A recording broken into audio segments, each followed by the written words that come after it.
Apakah kalian sudah menemukan sang putri dan pangeran?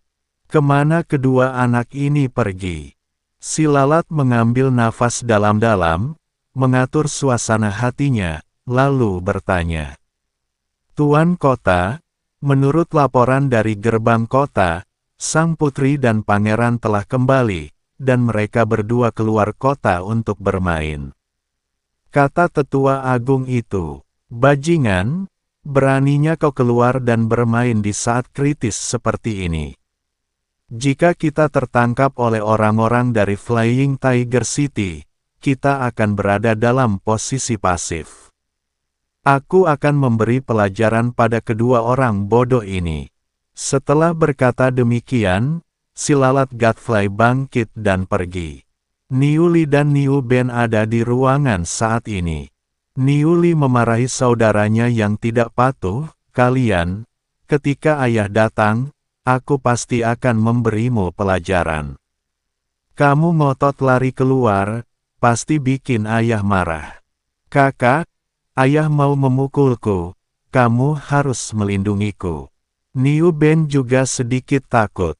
Namun baru saja ia selesai bicara, lalat pengganggu itu menyerbu masuk, menyambar tanduk di dahi Niu Ben, dan memukul pantatnya. Niu Ben dipukuli begitu keras hingga ia menangis memanggil orang tuanya. Untungnya, Niu Li menghentikannya.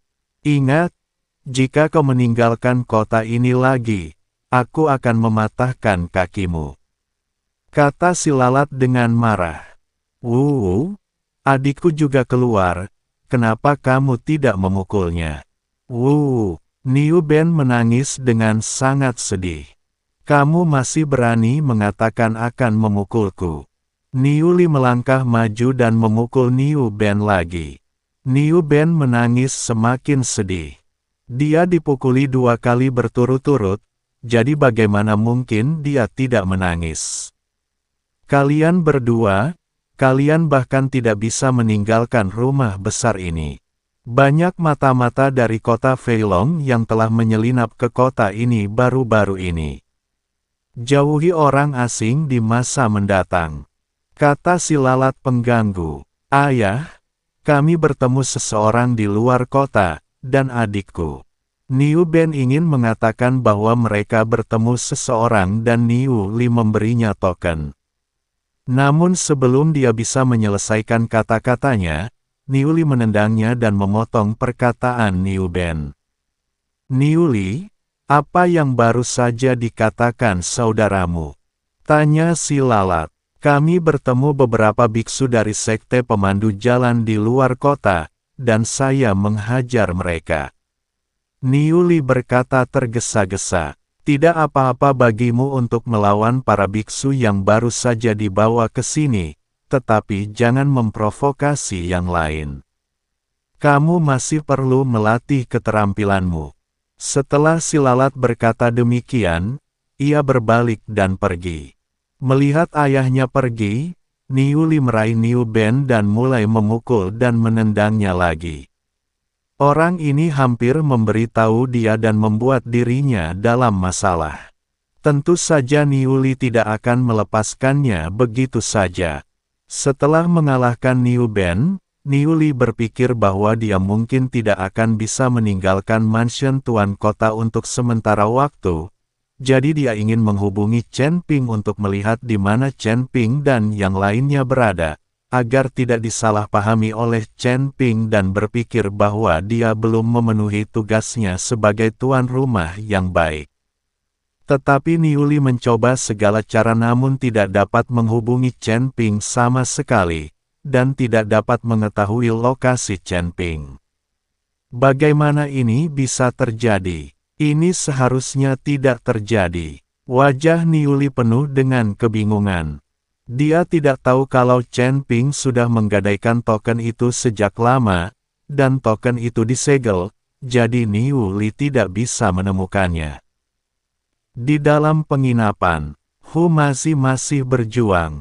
Saya harus mengatakan, orang ini sangat kuat. Saya juga harus mengatakan bahwa kedua wanita itu sama kuatnya. Saya rasa tidak ada seorang pun yang mau menyerah, jadi pertarungan terus berlanjut. Chen Ping keluar dari menara penekan setan dan menyaksikan langit berangsur-angsur menjadi gelap. Baru pada saat itulah dia menyadari bahwa di dalam menara penekan setan, rasanya waktu sudah lama berlalu, tapi di luar, hanya beberapa jam saja berlalu. Jika masih ada sumber daya tersisa, Chen Ping tidak akan keluar. Menara penekan setan itu hebat, tapi di mana kita bisa mendapatkan sumber dayanya? Apa yang paling dikhawatirkan Chen Ping sekarang adalah sumber daya untuk berkultivasi. Mendengarkan suara-suara yang datang dari kamar sebelah, Chen Ping merasa sedikit kepanasan, jadi dia keluar kamar dan berencana untuk berjalan-jalan. Begitu aku keluar, aku melihat Xiu Rui berdiri di luar pintu, tampak sedikit cemas. "Rekan kultivator, ada apa?" Chen Ping bertanya. "Oh, tidak apa-apa. Aku hanya khawatir kedua adik perempuanku tidak akan mampu menahan serangan Tuan Hu." Xiu Rui berkata, "Jangan khawatir, yang ada hanya sapi yang mati karena kelelahan, tapi tidak ada ladang yang membusuk. Ikutlah denganku jalan-jalan." Chen Ping menepuk bahu Xiu Rui, lalu mereka berdua berjalan keluar. Namun begitu aku keluar dari penginapan, aku berpapasan dengan lelaki besar dan lelaki bermata biru itu. Ketika lelaki besar itu melihat Chen Ping, dia sedikit terkejut dan buru-buru menyapanya, "Rekan Taois, sungguh kebetulan." "Sungguh kebetulan." Chen Ping mengangguk, tanpa banyak bicara, dan membawa Xiu Rui ke jalan. Pria besar itu menatap pria bermata biru, lalu mengikutinya dengan tenang. Tepat ketika kedua orang itu hendak menyerang Chen Ping dan Xiu Rui, mereka melihat sekelompok berbaju besi hitam datang ke arah mereka. Totalnya ada lebih dari 10 orang, dan setiap prajurit memancarkan aura yang sangat kuat. Melihat hal ini, Chen Ping dan Xiu Rui segera bersembunyi, takut kalau mereka akan menghalangi jalan. Salah satu prajurit yang diambil secara acak dan dilemparkan ke dunia alam bawah akan menjadi ahli di antara para ahli. Melihat hal itu, si pria besar dan bermata biru langsung mengurungkan niatnya untuk mengambil tindakan. Mereka adalah prajurit dari Rhino City dan mereka sangat kuat. Terlebih lagi, orang-orang ini semuanya membawa aura pembunuh. Untuk memiliki aura seperti itu, aku bertanya-tanya berapa banyak pertarungan yang telah mereka alami dan berapa banyak orang yang telah mereka bunuh. Sial, ini sangat menakutkan. Para prajurit ini sangat hebat. Xiu Rui berkata dengan kaget saat dia melihat para prajurit berjalan lewat. "Itu biasa saja. Ini surga. Jika kita mencapai alam yang lebih tinggi di surga, bahkan para penjaga di gerbang mungkin akan menjadi makhluk abadi yang emas." Chen Ping berkata sambil tersenyum. "Benar juga. Aku juga tokoh legendaris di dunia Wuxu, tapi di sini, aku hanya seorang penjaga gerbang." Xiu Rui berkata sambil tersenyum canggung. "Jangan berkecil hati. Selama kita melakukannya secara perlahan, keadaan pasti akan membaik." Chen Ping menepuk bahu Xiu Rui. Chen Ping juga sama. Dia sekarang seperti seorang kaisar di alam surga, yang dapat berbuat apa saja sesuai keinginannya.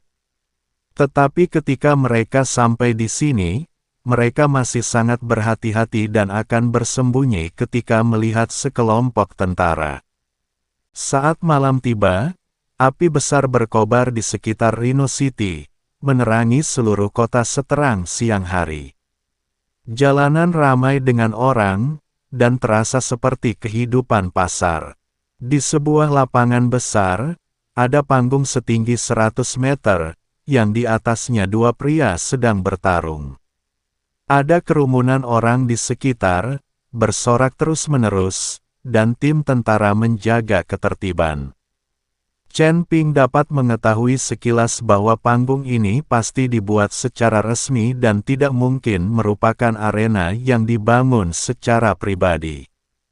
Chen Ping mengikuti Xiu Rui dan menyelinap melewatinya, tetapi tidak menyadari pria besar dan pria bermata biru yang mengikuti mereka.